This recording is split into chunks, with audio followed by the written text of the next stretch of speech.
गदर एक प्रेम कथा 2001 में आई थी। इस फिल्म ने सारे रिकॉर्ड्स तोड़ दिए थे। दुनिया में वो फिल्म बनी जिसने सबसे ज्यादा टिकट्स बेचे। 10 करोड़ टिकट्स बिकी थी गदर एक प्रेम कथा की, और ये ऐसा कमाल करने वाली इकलौती फिल्म बन गई।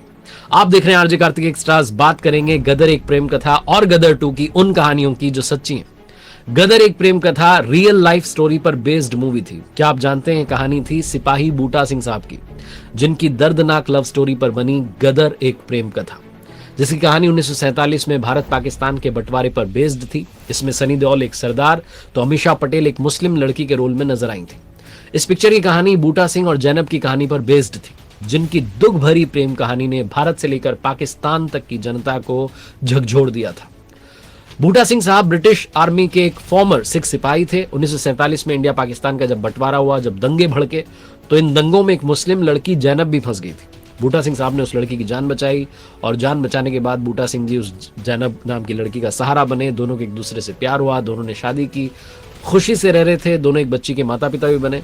फिर बूटा सिंह साहब और जैनब को अलग होना पड़ा, क्योंकि जैनब जो थी वो पाकिस्तान चली गई अपनी फैमिली के पास।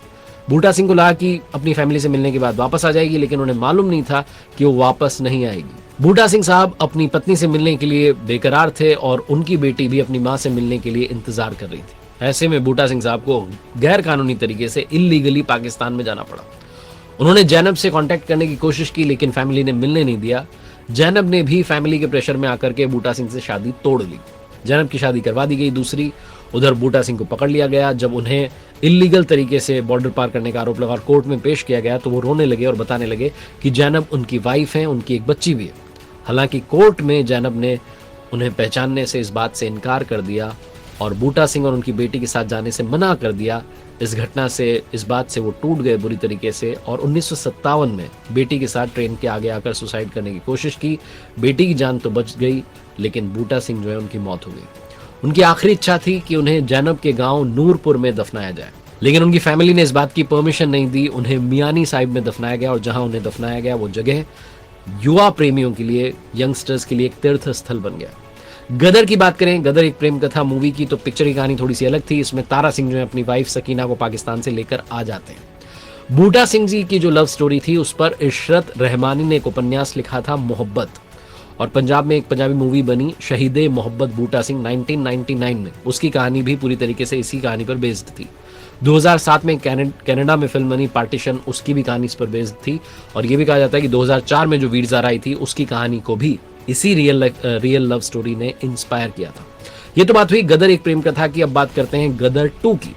गदर 2 की जो कहानी है वो क्रश इंडिया मूवमेंट के आसपास लिखी गई है, उसके इर्द गिर्द बुनी गई है। आपने ट्रेलर देखा हो तो उसमें दिख रहा है कि पाकिस्तान के लोग सड़कों पर आ गए हैं, नारे लगा रहे हैं, प्रोटेस्ट कर रहे हैं, और उनके हाथ में बैनर दिख रहे हैं जिस पर लिखा है हमें इंडिया से बदला चाहिए, वी वांट रिवेंज। और इस सब के बीच में एक पोस्टर दिखता है जिस पर लिखा है क्रश इंडिया।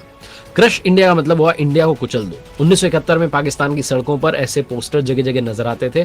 क्रश इंडिया के बैनर और तख्तियां लेकर के लोग जो थे जुलूस निकालते थे, तोड़फोड़ होती थी, और क्रश इंडिया के नारे बुलंद होते थे। क्रश इंडिया लिखे हुए जो पोस्टर्स थे वो गाड़ियों पर चिपकाए जाते थे। धीरे धीरे लाहौर से होता हुआ जो आंदोलन था, वहां का जो प्रोटेस्ट था, ये पूरे पाकिस्तान में फैल चुका था। इधर दिसंबर 1971 में पाकिस्तान की जो एयरफोर्स थी, उनके जो फाइटर जेट थे, उन्होंने इंडिया में एंट्री ली और एयरफोर्स स्टेशन को निशाना बनाने लगे। और इस ऑपरेशन को उन्होंने नाम दिया था ऑपरेशन चंगेज, जो कि इंडिया पाकिस्तान के बीच में थर्ड वॉर की शुरुआत थी। और अचानक से जो अटैक हुए थे, इससे इंडिया चौंका नहीं था, बल्कि इंडिया की जो हमारी सिक्योरिटी एजेंसीज थी उनको पहले से इनपुट था कि पाकिस्तान अटैक कर सकता है। इंडिया ने पाकिस्तान को मुंह तोड़ जवाब दिया था, और ऐसा जवाब दिया जिससे पाकिस्तान वर्षों तक नहीं उभर पाया। 3 दिसंबर से 16 दिसंबर तक ये वॉर चली थी, और इस युद्ध ने पाकिस्तान के उस ख्वाब को हमेशा के लिए मिट्टी में मिला दिया जिसका नाम पाकिस्तान ने रखा था crush India. Crush India movement के पीछे जो सबसे बड़ा रीजन था वो था भारत पाकिस्तान वॉर। पाकिस्तान में 1970 में इलेक्शन हुआ था। पाकिस्तान 2 हिस्सों में डिवाइडेड था, ईस्ट पाकिस्तान और वेस्ट पाकिस्तान। ऐसे में 2 पार्टीज और 2 लीडर्स का अपना अपना दबदबा था। जो ईस्ट पाकिस्तान था उसके लीडर थे शेख मुजीबुर रहमान, और वेस्ट पाकिस्तान में जो लीडर थे उनका नाम था जुल्फिकार अली भुट्टो। इस इलेक्शन में मुजीबुर रहमान की जो ईस्ट पाकिस्तान की जो पार्टी थी, पूर्वी पाकिस्तानी अवामी लीग, उसने जबरदस्त जीत हासिल की थी। उन्हें पूर्वी पाकिस्तान की 169 में से 167 सीट पर जीत मिली थी, जबकि जुल्फिकार अली भुट्टो की जो पीपीपी थी उनको वेस्ट पाकिस्तान में 138 में से 86 सीटें मिली थी। पाकिस्तान के कॉन्स्टिट्यूशन के हिसाब से देश की जो लीडरशिप थी वो शेख मुजीबुर रहमान को मिलनी चाहिए थी, लेकिन वेस्ट पाकिस्तान के लीडर्स को ये मंजूर नहीं था और वहाँ की जो पाकिस्तान की जो आर्मी थी वो भी इसके खिलाफ थी। तो 313 सीट की जो असेंबली थी पाकिस्तान की, उसमें मुजीबुर रहमान के पास में सरकार बनाने के लिए मेजॉरिटी थी, लेकिन पाकिस्तान को जो कंट्रोल कर रहा था पश्चिमी पाकिस्तान, उसके लीडर्स और वहाँ की जो आर्मी थी उसको मंजूर नहीं था। वो नहीं चाहते थे कि मुजीबुर रहमान पाकिस्तान पर शासन करें, और फिर मुजीबुर रहमान के साथ धोखा होता है, जिससे कि ईस्ट पाकिस्तान में बगावत की आग जो है वो भड़क जाती है, वो तेज हो जाती है, और उसको कुचलने के लिए पाकिस्तान की जो सेना है वो ईस्ट पाकिस्तान, जिसे अब बांग्लादेश कहा जाता है, वहां हिंसा का सहारा लेता है, लाखों लोगों की जान जाती है, सड़कें खून से सन जाती हैं, और ईस्ट पाकिस्तान मदद की जो आस है उसमें भारत की तरफ देखता है, और इंडिया उन्हें डिसअपॉइंट नहीं करता है। पाकिस्तान ये जो दमन कर रहा था उसको ना सिर्फ रोकता है, बल्कि इंडिया ने बांग्लादेश को आज़ादी दिलाई, और भारत के इसी कदम का जो गुस्सा था वो पाकिस्तान की जनता ने क्रश इंडिया मूवमेंट से निकालना चाहा। नवंबर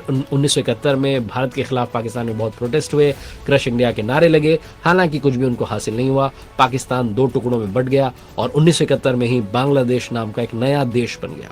तो क्रश इंडिया ये मूवमेंट रहा जिसकी कहानी गदर 2 में दिखाई गई है। अब इंतजार है कि गदर 2 में इस कहानी को किस तरीके से पेश किया गया है, ये फिल्म देखने के बाद ही मालूम चलेगा। आप देखते रहिए आरजे कार्तिक एक्स्ट्रास, जहां आपको ऐसी ट्रेंडिंग बातों पर बहुत सारी बातें जानने को मिलती रहेंगी।